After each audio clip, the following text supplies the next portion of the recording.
Hey, what's up, guys? This is Sue with Hoop's Garage. So I got another tractor video this week. I'm going to be working on the Ford 3000, the gas one. Had a little issue there a couple weeks ago. The solenoid got stuck while I was trying to start it. And it just kept cranking and cranking and cranking. Even though I let off the key, it just kept going. About ran me over. No, just kidding. It didn't run my... But it could. Now that's why I'm going to fix it. If it was in gear and you just hooked the battery cables up and it got stuck like that. So just to try to remedy that, I think I'm going to install a battery disconnect switch, because the problem I was having, every time I tried to yank the cable off the negative, it just kept sparking and kind of welding itself to it. So I think the battery disconnect will remedy that in the future. Any future problem? Well, the solenoid should remedy that. But I actually think I might do it on all my tractors one day. But on this episode, that's what we're going to be doing. We're going to wire up a battery disconnect, and we're going to change that solenoid with a new one. So let's get into it.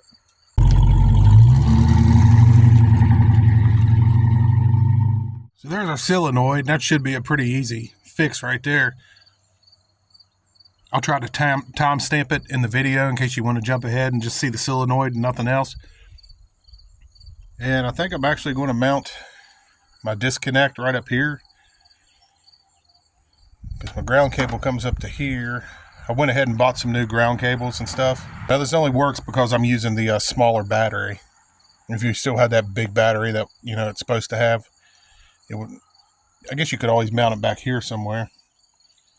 But yeah, I just thought being up and under the hood like that, hidden.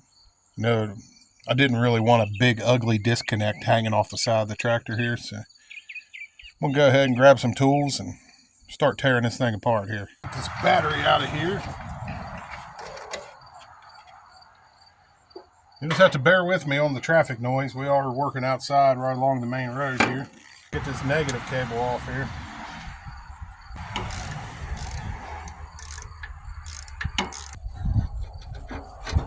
Just ended up getting these cables at AutoZone. I got one 40-inch one, come all the way up to the end of the battery here. And then our little 12-inch one just to go from the switch that I'm putting in up to the post on the battery. I guess I could have just chopped up what I had and tried to put a lug on it, but I don't have any big crimpers or anything, and this was just easier.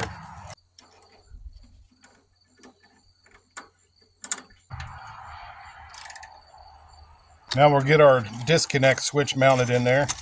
I just got this from Amazon. Whoa, I lost a couple nuts there.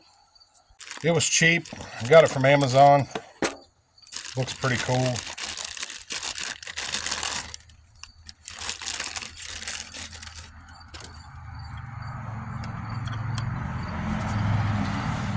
The one thing I really liked about it was the fact that you could mount it down flush on a piece of metal, because it's got that plate on the back, instead of where most of them are just open, like the ones that go on the back of a drag car or something. So, I don't know. It'll probably hold up okay. I don't know. It may be more of a hazard than what I had on there. Who knows? But I think what I'll do with it is mount it right here in this corner. So I'm going to have to drill a couple holes to give it a place to mount to. We'll go ahead, since this has a swing out battery tray, swing it out. Don't want to take a chance on the drill bit shooting down through and going into that intake there. That probably wouldn't be good. Find an appropriate size drill bit here.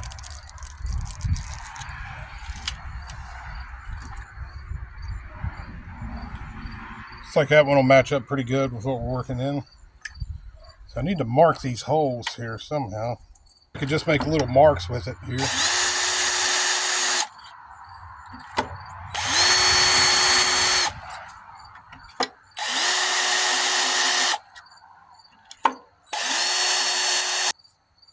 Yeah, I put little marks in there where I need to drill.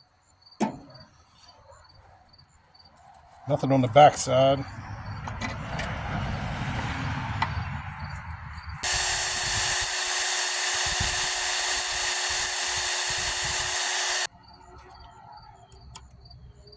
All our holes line up. I think that's the way I want it set, so this one will come straight in. It's got these little plates that you take off on each side, so Yeah, cool.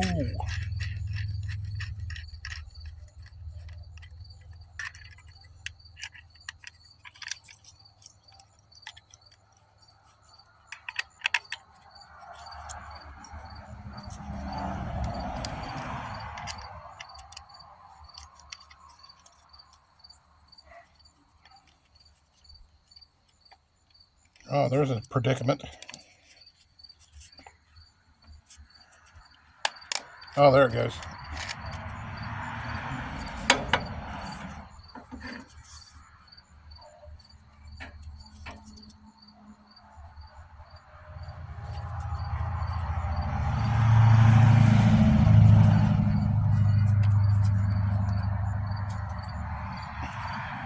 Guess over time that wire will straighten out the way it's laying. Let me get a socket that's big enough to fit that. Another battery cable coming out the other way.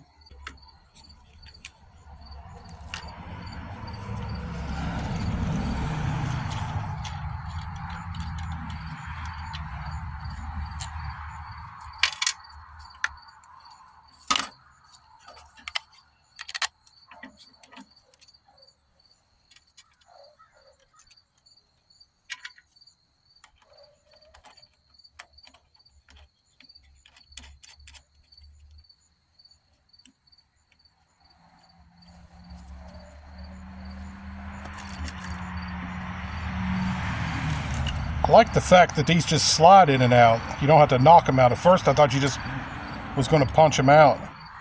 That's pretty cool in case you ever change your mind and want to reroute it another way.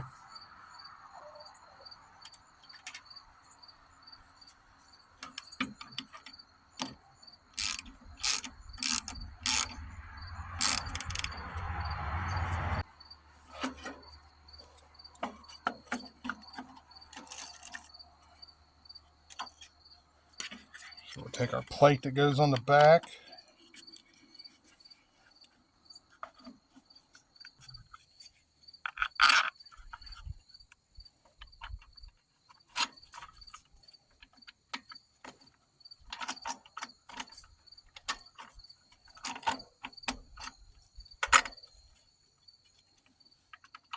Let's see if this thing's going to clear. Oh, actually, no, I got plenty of room. I figured it'd end up hitting something down here. It'd be too close. No, that's more than enough room. Here.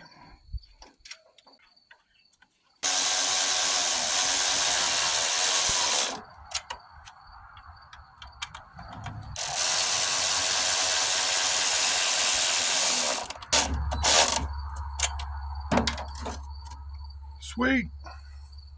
Solenoid looks like it should be a pretty easy process. Looks like it just got a couple bolts on each side and some rusty screws right there. Looks like a stink bug has decided to join festivities here. What is this? Looks like a half. No, it's less than a half. But it's more than a 7/16. Okay, this must be some kind of metric job.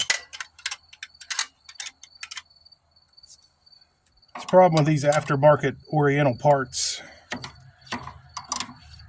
They're a mix of metric bolts and standard bolts and everything in between. Not the way it used to be. And definitely when this tractor was made. Let me go find some metric wrenches. So it's a 12.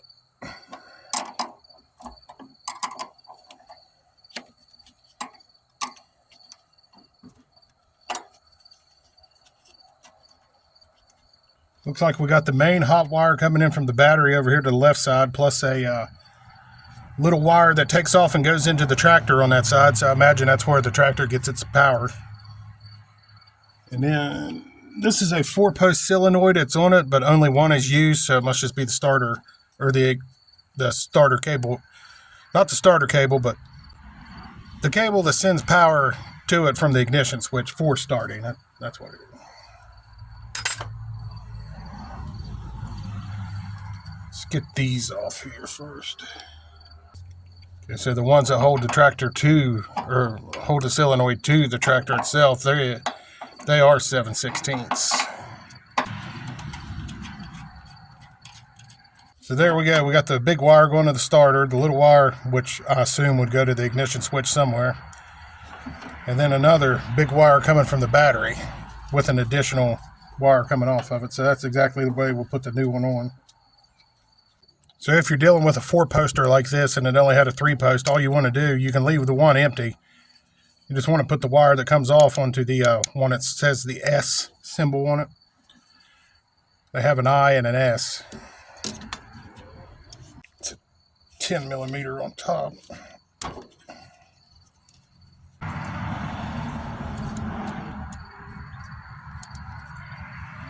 Picked a new one up at AutoZone. It's Duralast. Dude had absolutely no clue what I was talking about. Well, I can't look it up if I don't know the vehicle. So it's just a standard 4-post solenoid, dude. Luckily, some older dude from the back came out and he knew exactly what it was. They'd have just let me go back there and look for 5 minutes. I probably could have found out what one it was. I don't know if it shows up in camera, but like I was saying, you're going to have an I and an S. Okay, here's the I, there's the S. So you just want to hook it to the S. It's okay that you don't use this one. Actually, I think in a one-wire system, I don't think it matters which one you hook it to. I'd still just go with the S, so you know, the way it came off. This other one is what sends extra juice to a coil if you was doing like a different, completely different type of setup, but that's a different video for a different day.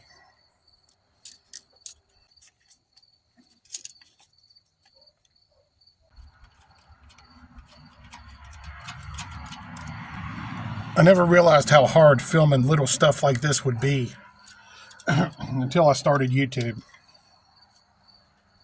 When you do little tedious things like that, you try to stay out of the way of the camera, and you end up doing most of it by feel.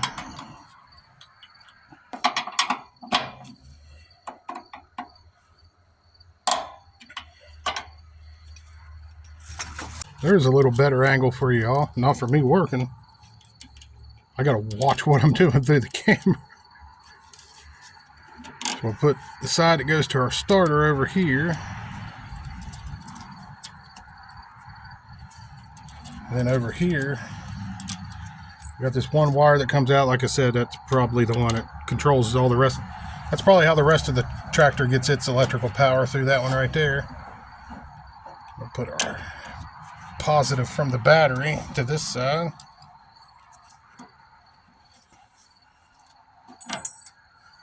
Drop the little lock washer. Oh, I thought when I picked it up, I almost thought I found a 4-leaf clover, but I didn't.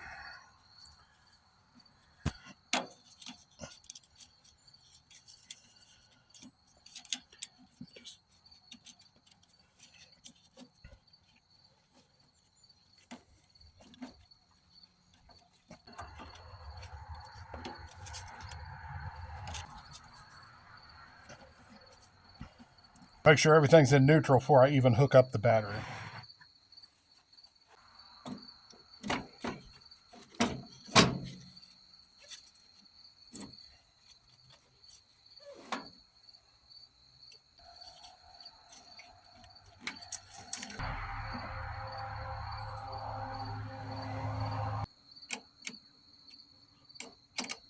Okay, we are in neutral.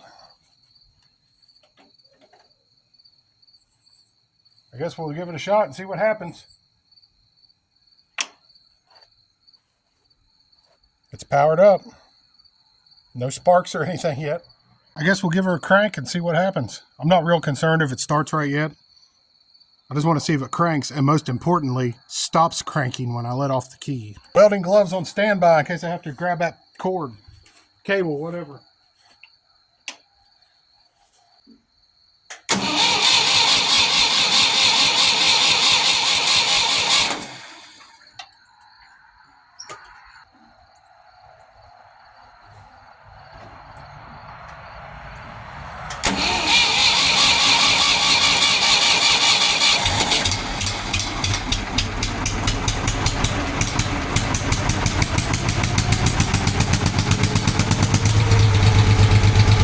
I don't think I had the fuel on, but she was kind of hard to start there. But the most important thing is our solenoid issue was taken care of. The Sounds like it's only running on 2 cylinders. Well, let's take it for a ride. It's done this running on 2-cylinder thing before, and after it runs for a minute, then it takes off. If you have any ideas what that might be, drop it in the comment section.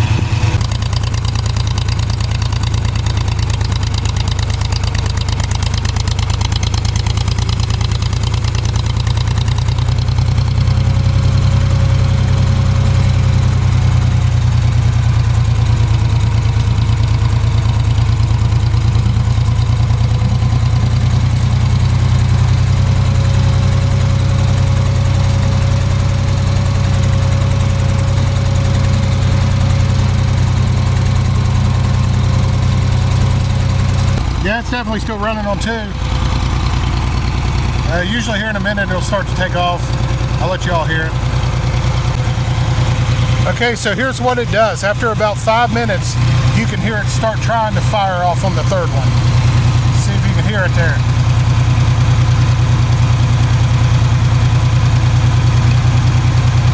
Hear it trying to kick in there, and then all of a sudden it'll take off and run on all 3.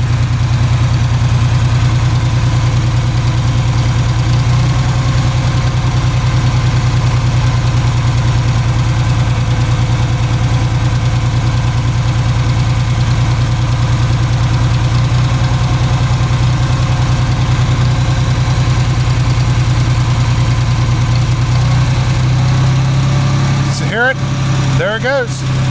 Now it runs on all 3. My favorite tractor's back in operation now. Feels sweet. My favorite tractor's back in operation.